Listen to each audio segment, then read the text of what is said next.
A paz do Senhor, meus amados irmãos, estamos aqui para dar início à nossa aula de História da Igreja. Eu sou o pastor Jafo Xavier e estamos iniciando este módulo da História da Igreja.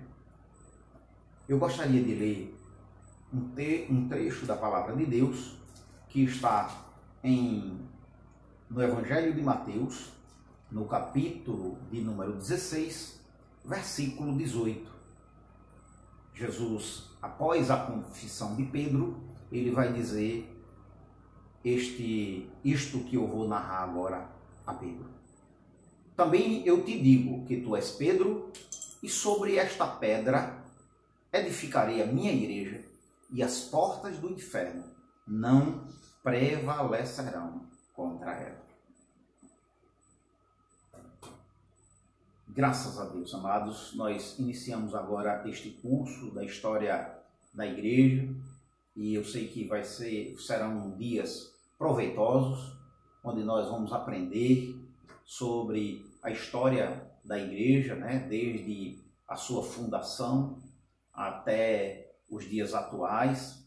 Entender o passado, ele traz muitos proveitos para os dias da atualidade, para o futuro, e por isso é tão importante nós aprendermos a história da igreja, porque ela nos traz um auxílio para que nós possamos compreender o presente, para a gente compreender o presente, o porquê das denominações, o porquê desse avanço missionário, como o evangelho chegou às Américas, como chegou à América do Sul, como chegou até nós, como é que se deu o desenvolvimento da igreja bíblica, lá de Atos, e para desembocar na igreja que nós temos nos dias da atualidade.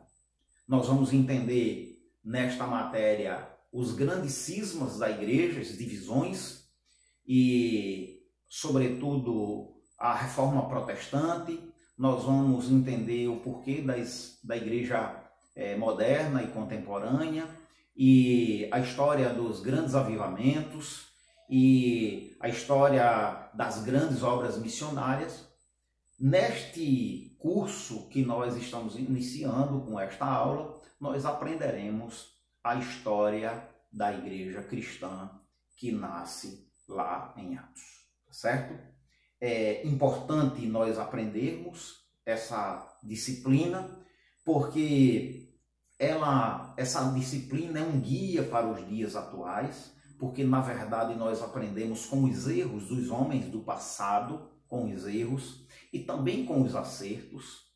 Alguém diz com muita propriedade que esquecer o passado pode nos levar a errar duas vezes no presente e no futuro. Esquecer o passado pode nos levar a grandes erros. E é verdade.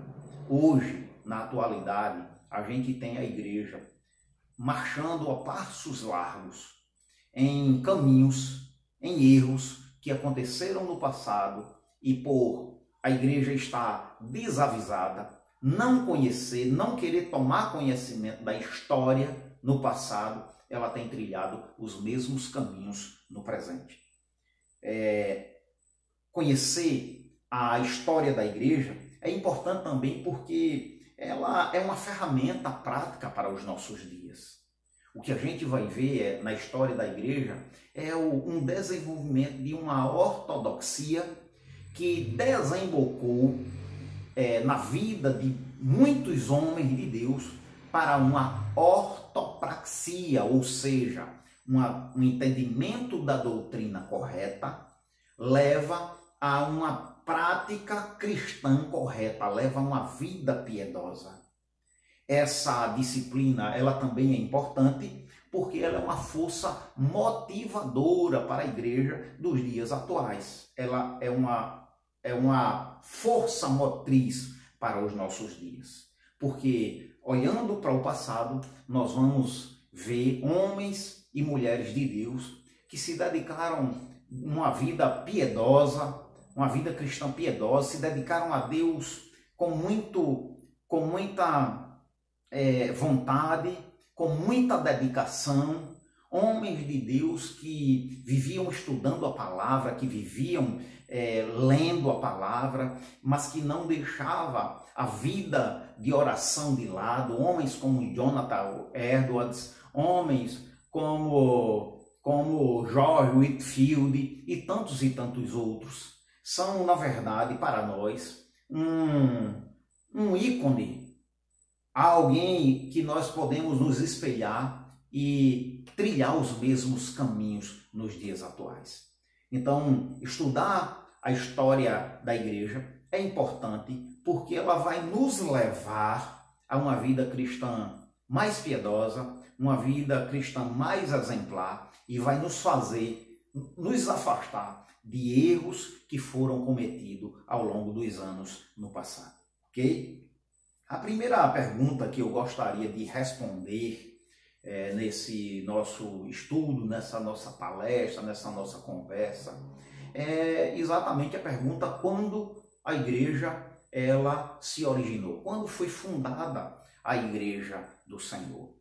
Então a gente tem aí ao longo do tempo e os estudiosos se debatendo sobre muitas prováveis datas, algumas até absurdas e outras que teriam algum tipo de probabilidade. Mas vamos ver elas aqui, eu vou citá-las só para que os irmãos entendam e saibam ao longo da história o que os estudiosos disseram sobre a fundação dessa igreja, né? Alguns advogam que essa igreja ela se originou com Adão e Eva. É uma ideia um tanto quanto forçada para se defender essa tese. Outros que essa igreja ela vai ser fundada com os patriarcas e os pactos que Deus fez com esses homens de Deus. Outros vai defender que ela iniciou-se no ministério de Jesus. Outros vai defender que ela se inicia com a morte de Cristo. Outros que essa igreja ela vai se iniciar lá em João capítulo 20, versículos 21 a 23, quando Jesus entra no recinto onde estavam os discípulos, sopra sobre ele e diz: recebei o Espírito. E a maioria dos estudiosos, e esse também é a nossa posicionamento, e vamos estudar a história da igreja partindo desse pressuposto de que a igreja ela vai nascer em Atos dos Apóstolos, no dia de Pentecostes, quando houve o advento do batismo com o Espírito Santo sobre aquela igreja que se encheu do poder de Deus e passou a proclamar com intrepidez o Evangelho de Cristo Jesus, o nosso Senhor. Certo? Razões para isso? Eu queria citar Erickson e os seus argumentos na sua teologia sistemática, quando ele diz que o primeiro argumento que ele traz à baila acerca da fundação da igreja é que Jesus vai dizer, no texto que nós lemos, Mateus 16, 18, edificarei a minha igreja e as portas do inferno não prevalecerão contra ela. O que é que nós temos ali? Nós temos um verbo ali no futuro. E por esse verbo no futuro, argumenta Erickson, esse verbo no futuro traz a ideia de que ali em Mateus 16, essa igreja ainda não havia sido fundada, originada oficialmente. E com isso eu já derrubo as ideias de que ela nasceu com Adão e Eva, que ela nasceu com os patriarcas, que ela nasceu no início do ministério de Jesus, e aí me resta aí a morte de Cristo e João capítulo 20, 21 e 23, né? Só me restariam essas. Mas aí um segundo argumento que Erickson traz é que essa igreja ela só poderia ser fundamentada, originada, a partir da obra completa de Cristo. E aí eu teria que ter morte, nascimento, morte e ressurreição. A partir da ressurreição é que eu poderia falar em igreja. E com isso nós derrubaríamos também o argumento de que ela nasceu com a morte de Cristo. Outros dizem que ela nasce em João 21 e 23 ainda, né? Mas aí tem uma coisa que é interessante, é que na obra lucana, Lucas escreve 2 livros, Atos, Lucas, o Evangelho de Lucas e Atos dos Apóstolos, que para muitos, e eu comungo dessa ideia, trata-se ali de um livro só, porque a gente vai ver que onde termina Lucas, se inicia Atos, exatamente no mesmo ponto. Então a gente poderia pegar esses 2 livros e tomá-los como se fosse um tomo só, um só livro, sem nenhum prejuízo de entendimento, e o propósito e do autor e de tudo seria o mesmo, tranquilamente. E a gente vai ver que Lucas, no seu evangelho, ele não emprega a palavra eclésia, ele não emprega o termo igreja em lugar nenhum do seu evangelho. Todavia, quando Lucas está escrevendo Atos, ele vai por 24 vezes citar o termo eclésia, igreja.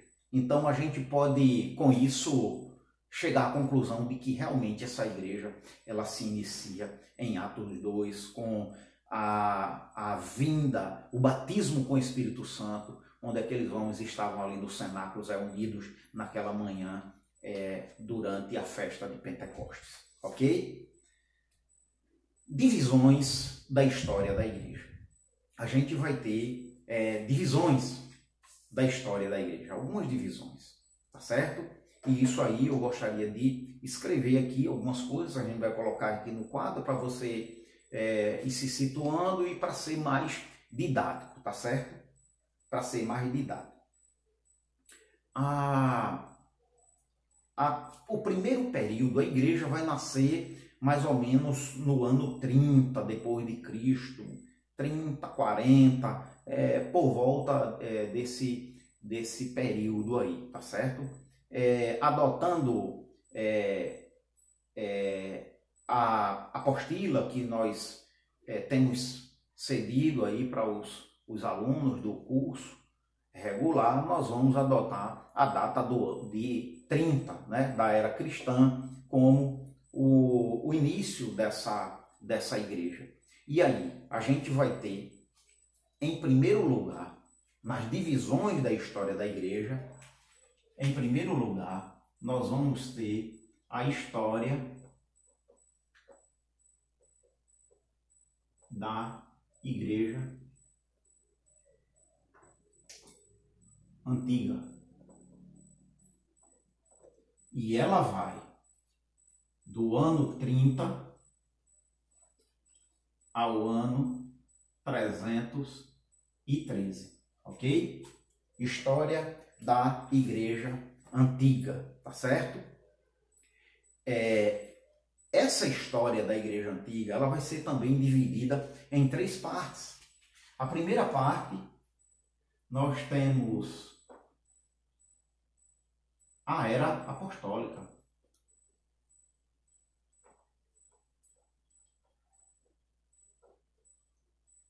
Aqui na era apostólica, meus queridos irmãos, nós vamos ter essa igreja formada no ano 30, essa igreja em expansão em Atos dos Apóstolos.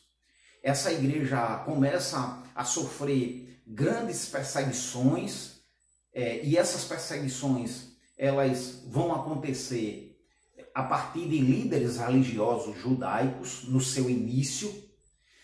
E a gente vai ter ali em Atos capítulo 7 um marco, que é a morte de Estevão. No capítulo 8 a gente vai ver o evangelho saindo das cercanias de Jerusalém e chegando até Samaria, através do evangelista diácono Estevão, do diácono Filipe, e a gente a partir dali vai ter uma grande perseguição à igreja, a ponto dessa igreja se espalhar chegar até Antioquia e até outros lugares, porque agora ela vai sofrer uma grande e ferrenha perseguição capitaneada por Saulo de Tarso, judeu, doutor da lei, hebreu de hebreus e fariseu, um homem exemplar na religião judaica. A partir do capítulo 10, a gente vai ter 9, a gente vai ter a de Atos, a gente vai ter a conversão de Paulo. E a gente vai ter a conversão de Paulo e nós, a partir daí, a gente vai ter um período que Paulo passa meio que esquecido na igreja, até que ele é levantado para a obra missionária.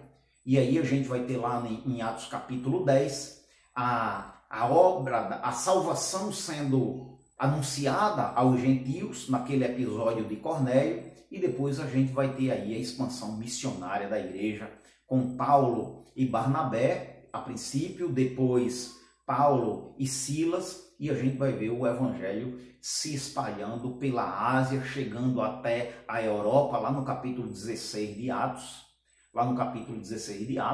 Antes disso, a gente tem ali o concílio, o primeiro concílio da igreja cristã, Atos capítulo 15, né?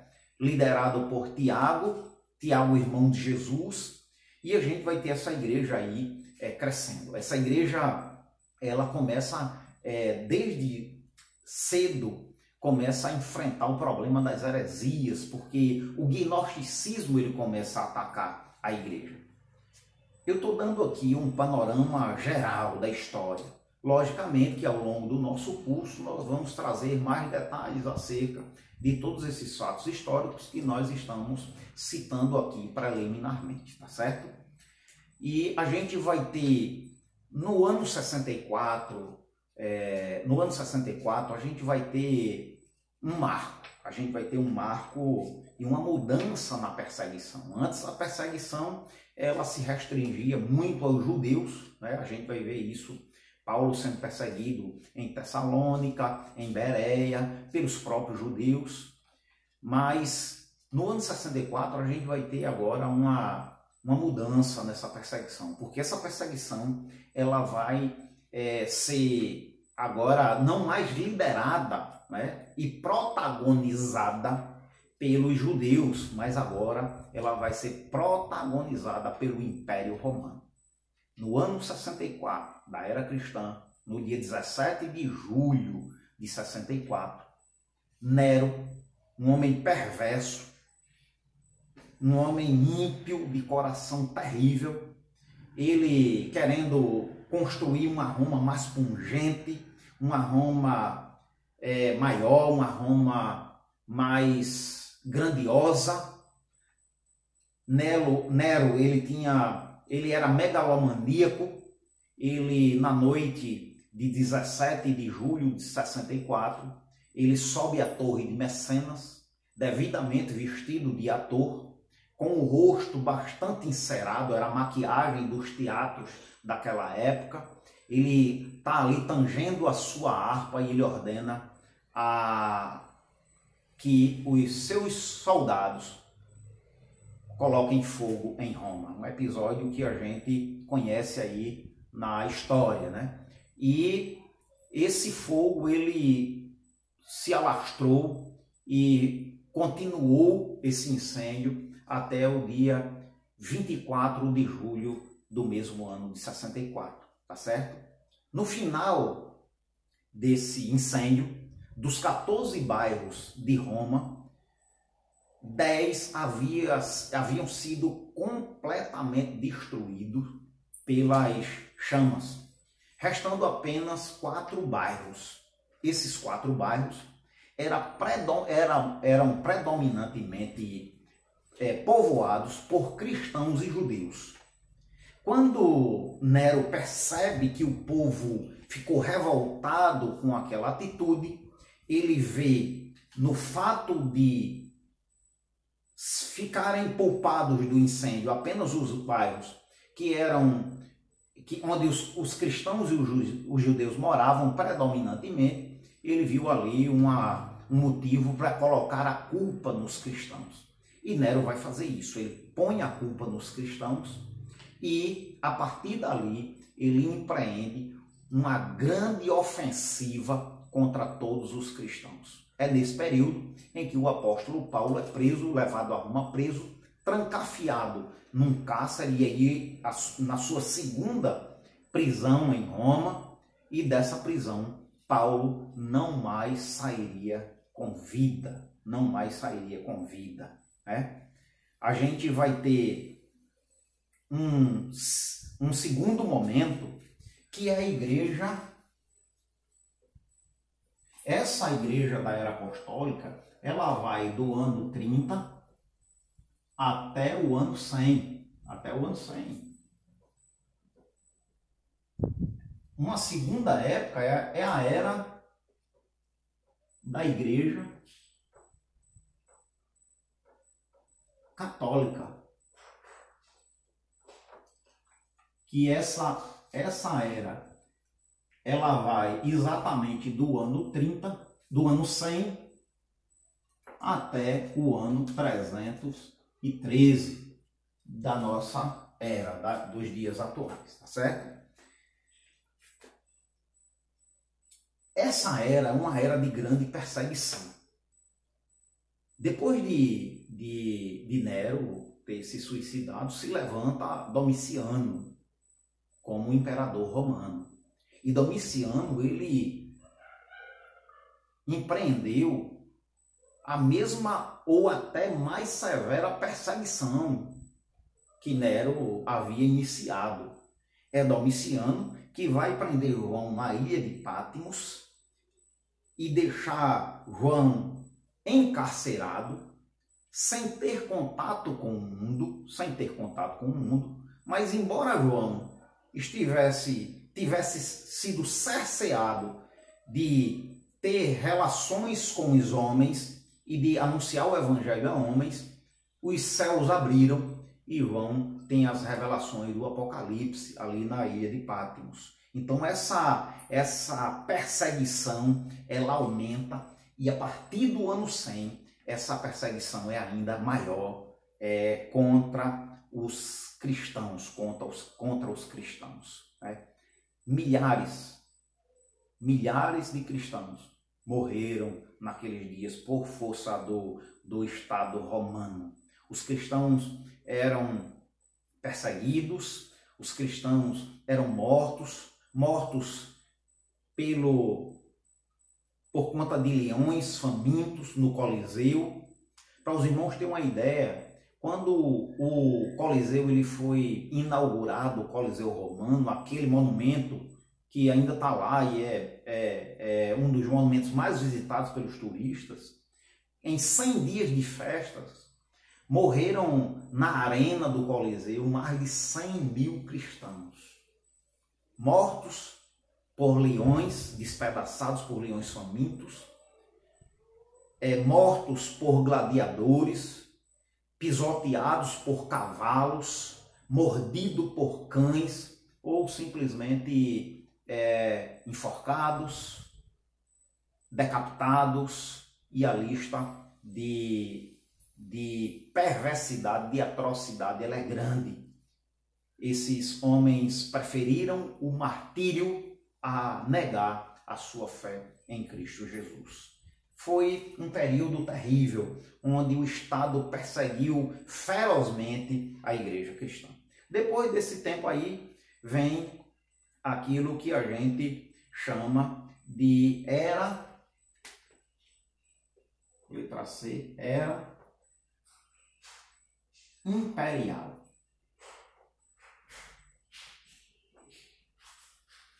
Era imperial. Eu queria só fazer uma correção, é que a gente tem aqui a história da igreja antiga do ano 30 a 590 e não 313, como eu falei anteriormente, né? Porque a era imperial, ela vai acontecer do ano 313 a 590. Agora sim, com a data correta, né? Corrigindo a data que lá em cima eu coloquei 313, os irmãos perdoem aí. E já nesse período aqui da Igreja Católica, os apologistas, eles vão enfrentar as heresias. Lógico, a heresia, ela é enfrentada aqui na era apostólica. A gente vai ter vários livros da Bíblia com teor apologeta. A gente vai ver Judas fazendo isso, João fazendo isso em suas cartas. O próprio Evangelho de João, a gente vai ter ali um combate ao gnosticismo, a heresia dos gnósticos. E aqui nessa era da Igreja Católica, e quando eu falo católica é universal, essa igreja ainda era concisa, católico quer dizer universal, e a gente vai ter depois a era imperial do ano 313 a 590 depois de Cristo, logicamente. E o marco para o início dessa era imperial vai ser a conversão de Constantino, imperador romano. Constantino era filho ilegítimo de um soldado, né? Um soldado proeminente, um oficial romano, com uma mulher cristã, né? Era de uma igreja do Oriente, uma mulher chamada Helena. E esse homem, quando esteve numa batalha, numa grande batalha em 313, ele vendo que as forças do inimigo estavam prevalecendo contra ele, ele olhou para os céus e ele viu um sinal nos céus, uma cruz, e uma voz que disse a ele: por este sinal tu vencerás o combate. Esse homem vence essa batalha e ele, vamos colocar entre aspas, ele se converte ao cristianismo a partir daí. E eu quero colocar isso entre aspas porque uma grande controvérsia existe nessa conversão de Constantino. Mas o fato é que agora, no ano 313, Constantino vai declarar o cristianismo como religião oficial do Estado. O cristianismo que já tinha sido tolerado pelo imperador que antecedeu a Constantino, é bom dizer isso preliminarmente, mas depois a gente vai ver com mais detalhe, mas que a partir da era imperial do ano 313, essa igreja ela vai ser a igreja oficial. E aí, o que é que vai acontecer aqui? Os bens que haviam sido expropriados, tomados pelo Estado nesse período de perseguição, ele vai ser devolvido aos cristãos nessa era imperial, e a igreja vai passar a ter assim as benesses do Estado, né? Essa igreja ela é conciliada por Constantino, mas é Teodósio que vai unir a igreja ao Estado de uma forma muito mais contundente, muito mais notada, né? É nesse período que a gente vai ter agora uma doutrina unificada. Constantino ele vai financiar o primeiro concílio, né? O segundo concílio da Igreja Cristã, o concílio de Nicéia, 325, e vai combater lá as ideias arianas, as ideias de Ário, nesse concílio, e trazer um escopo, uma base doutrinária, um credo, né, para essa igreja, e a gente vai ter aí uma doutrina unificada. No final desse período, 590, a gente vai ter aí o início do monasticismo, ok? A gente vai dar uma pausa aí para uma água, vamos terminar esta aula agora, para que os vídeos não fiquem muito grandes, e nós vamos dar continuidade às gravações e você vai assistindo às aulas à medida que nós vamos postando aqui no canal do YouTube, ok? Deus te abençoe e até daqui a pouco, se assim o Senhor nos permitir.